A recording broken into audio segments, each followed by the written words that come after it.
Chers camarades, bien le bonjour. Si on est tous d'accord pour dire qu'il faut boire avec modération, la culture et l'histoire, elles, vous pouvez vous en régaler tant que vous voulez. Première bonne nouvelle, il y a beaucoup de choses à dire sur l'histoire du vin. Seconde bonne nouvelle, il y a un super lieu pour ça, la Cité du Vin à Bordeaux, qui propose un musée hyper moderne avec une exposition permanente qui vaut le détour pour en savoir plus sur tous les aspects historiques, mais pas que, du vin. Et pas que le vin de Bordeaux, celui du monde entier. De l'Égypte ancienne aux impacts du changement climatique sur la culture de la vigne en passant par le pinard médiéval, il y a de quoi faire. Troisième bonne nouvelle, ils ont des experts qui sont passionnants pour nous parler de cette thématique. Et aujourd'hui, je vais vous laisser porter par cette histoire très riche et complexe qu'ils vont nous raconter. Bon visionnage.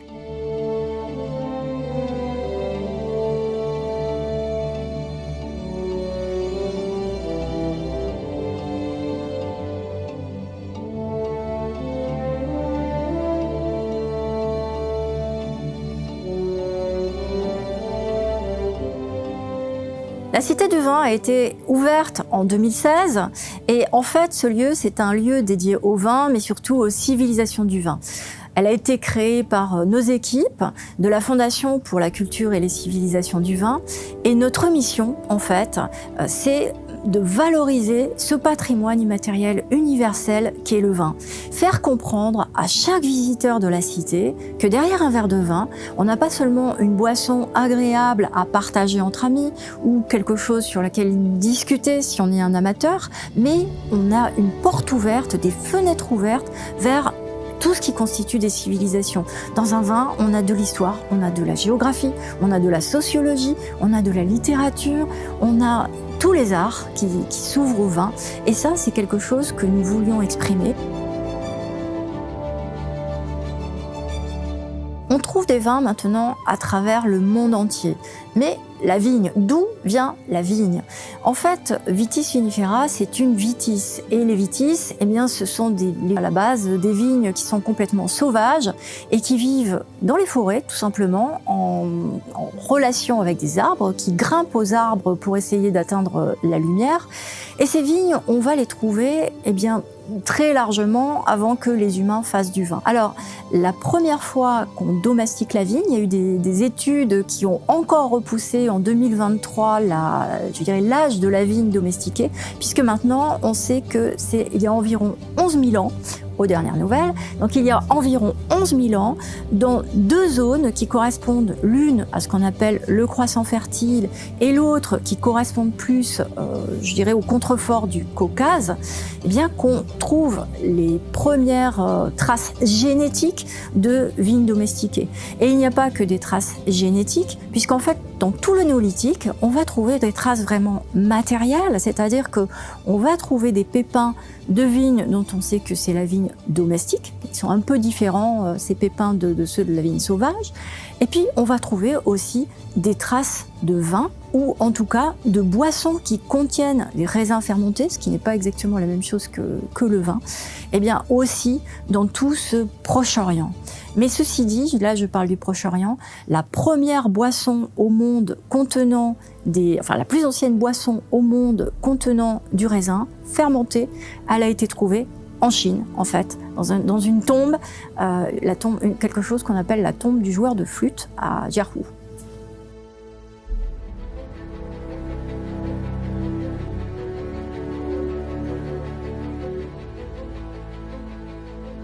Sur cette carte, par exemple, eh bien, on voit vraiment les zones dans lesquelles on trouve les traces les plus anciennes du vin. Donc, par exemple, on a la zone de Chulaveris Gora qui est dans l'actuelle Géorgie. On voit aussi toutes les traces qu'on a pu trouver dans l'ancienne Mésopotamie. Et ce qu'on voit également, eh bien, ce sont ces traces qui se développent aussi vers l'Égypte en particulier, l'Égypte qui sera à un moment aussi une civilisation dans laquelle on aura de très belles représentations qui nous montrent l'élaboration du vin dans l'Antiquité.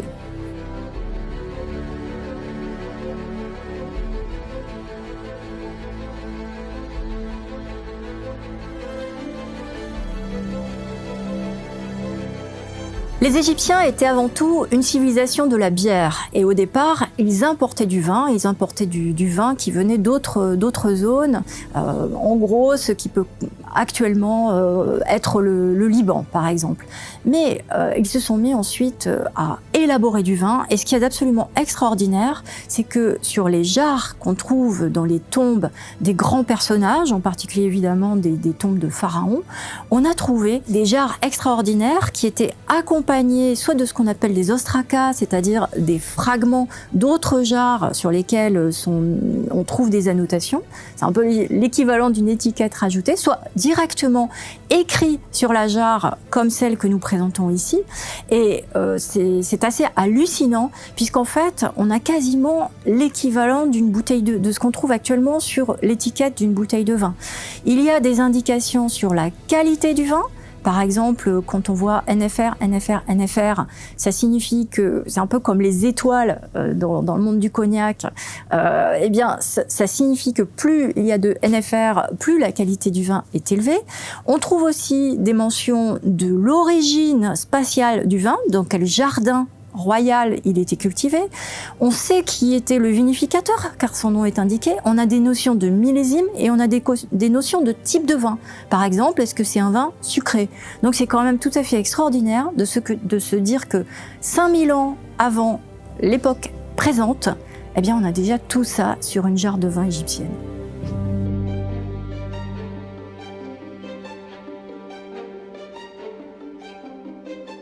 La vigne s'est répandue de plusieurs façons à partir de ses berceaux d'origine. En gros, elle a suivi des routes terrestres et des routes maritimes.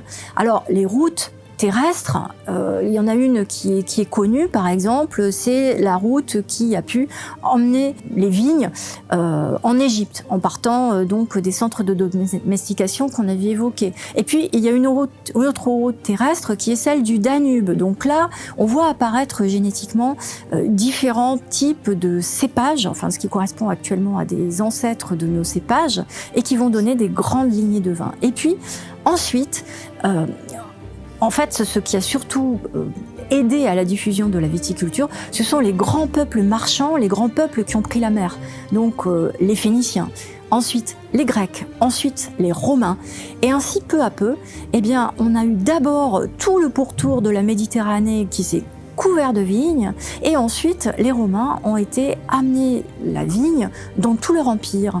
Et ce qui est absolument extraordinaire, c'est que ils n'ont pas amené la vigne elle-même en Angleterre, mais par contre, ils amenaient déjà du vin en Angleterre. Dans l'Antiquité, il y a plusieurs façons de boire le vin, il y a plusieurs occasions de boire le vin. On part de contexte avec des dégustations assez ritualisées, des dégustations comme je disais, de personnes puissantes et riches.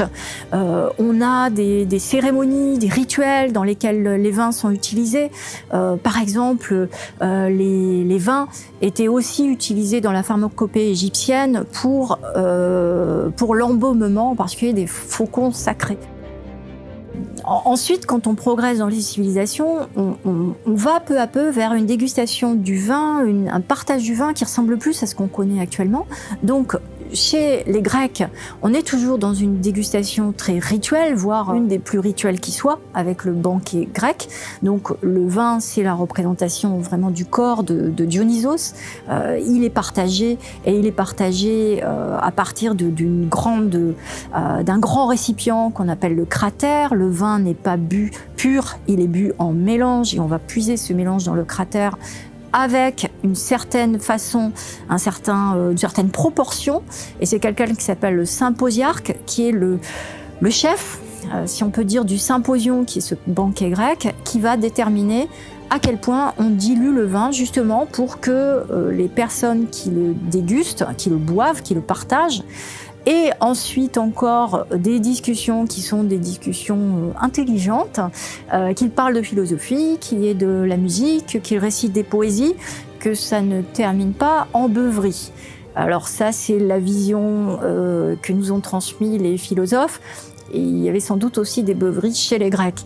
Mais c'était quand même très ritualisé. Et en fait, quand on arrive chez les Romains, on perd cette notion de ritualisation pour arriver à quelque chose de beaucoup plus quotidien.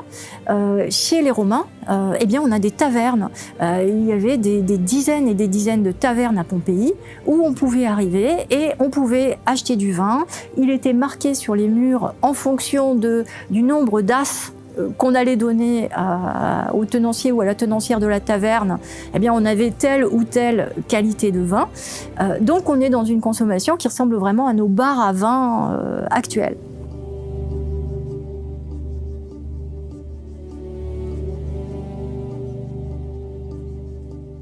Durant le Moyen-Âge, en fait, il y a un phénomène très particulier. Donc, avant, je parlais des marchands. Là, je vais vous parler des moines, des prêtres, des évêques. Donc, les grands ordres religieux, la religion va utiliser le vin, bien sûr, pour ses rituels, mais pas que, puisqu'on est non seulement dans un vin qui représente le sang du Christ, mais ce vin-là n'est pas utilisé que pour la messe, il est utilisé aussi pour donner à boire aux pèlerins, pour soigner les malades, puisqu'on a cette notion de vin médicinal qui existe depuis fort longtemps, et le vin va se déployer sur toute l'Europe, en particulier avec les ordres monastiques.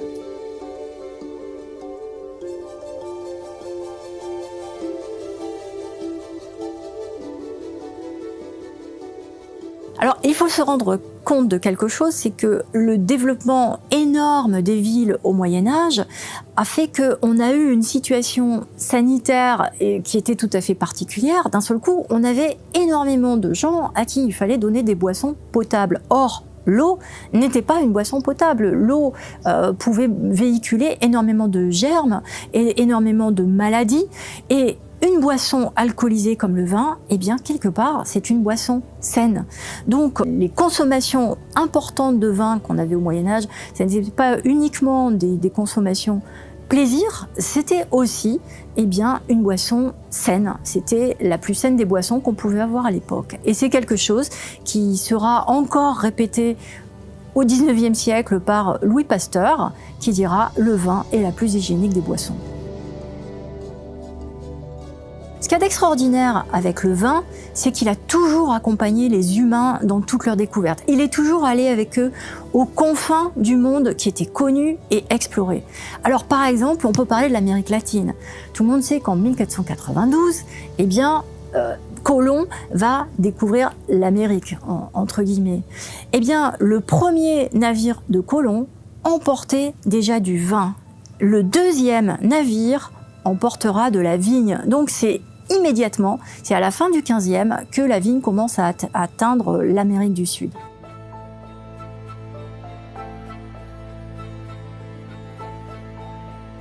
Alors, à travers les siècles, le vin a continué à s'étendre sur toute la planète.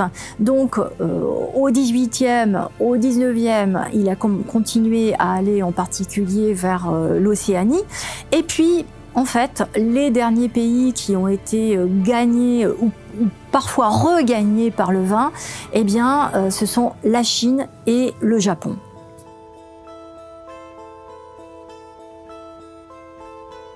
La Chine, en fait, a toujours connu le vin depuis le néolithique, mais de façon sporadique. Ça n'était pas un grand continent du vin. Ça dépendait des dynasties, en fait, qui étaient au pouvoir et de leur attachement au vin en tant que boisson. Et par contre, c'est à partir de la fin du 19e que un Chinois particulièrement éclairé et qui adorait les vins européens, qui s'appelait Zhang Biche, a monté une exploitation viticole dans la province du Shandong. Et à partir de là, on a vraiment eu, à partir de cette zone-là, on a eu l'expansion ensuite de la viticulture chinoise qu'on connaît actuellement.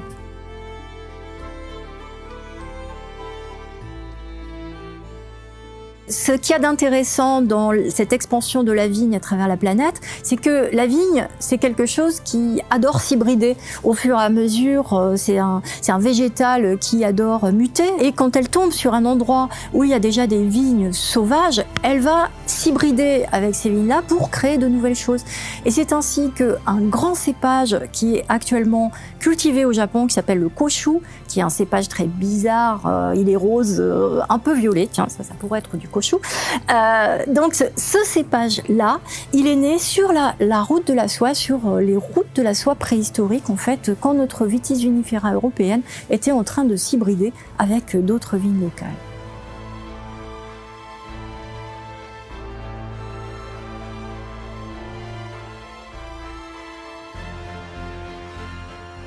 La vigne a connu à travers son expansion mondiale de multiples lieux de culture, de multiples terroirs et de multiples climats. Et ce qu'il faut savoir, c'est que même à l'échelle européenne, eh bien, il y a ce qu'on appelle par exemple l'optimum médiéval ou le petit âge glaciaire, qui sont deux périodes où les conditions climatiques n'étaient pas les mêmes et la vigne, eh bien, en fait, elle a déjà bougé, même en Europe, rien qu'avec ces phénomènes-là.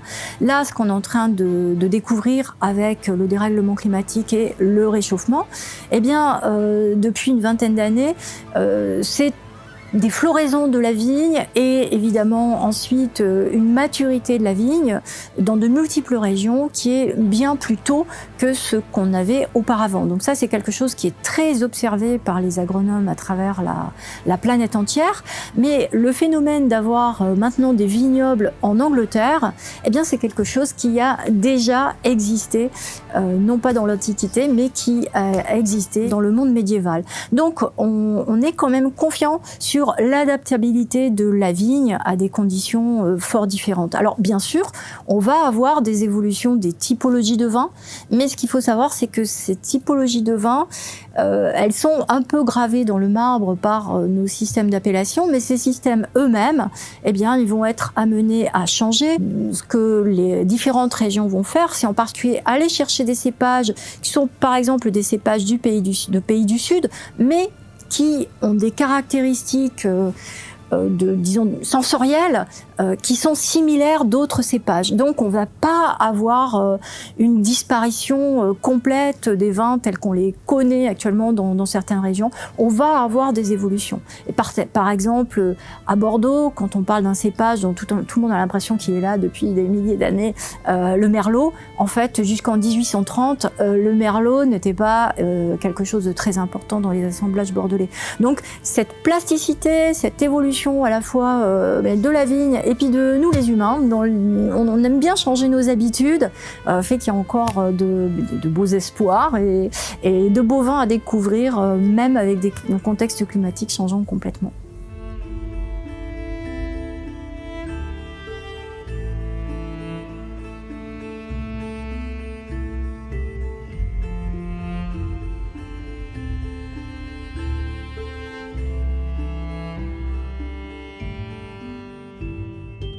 On l'a vu, cette histoire du vin touche absolument à tous les aspects de notre société. Histoire économique, sociale, culturelle, bref, comme toujours, d'un sujet qui paraît anodin, on peut en réalité retracer l'histoire d'une multitude de civilisations, et moi je trouve ça assez fascinant. Si le sujet vous a intéressé, n'hésitez pas à aller faire un petit tour à la Cité du Vin, vous avez vu les images dans le reportage, franchement ça claque grave, et ça vous permettra d'approfondir un petit peu ce qu'on a effleuré ici pendant quelques minutes. Je vous mets un lien en description, et je vous invite à vous abonner, à partager, à commenter, pour me dire ce que vous pensez de tout ça et si vous avez envie de voir d'autres reportages de ce genre sur la chaîne. À très vite, salut.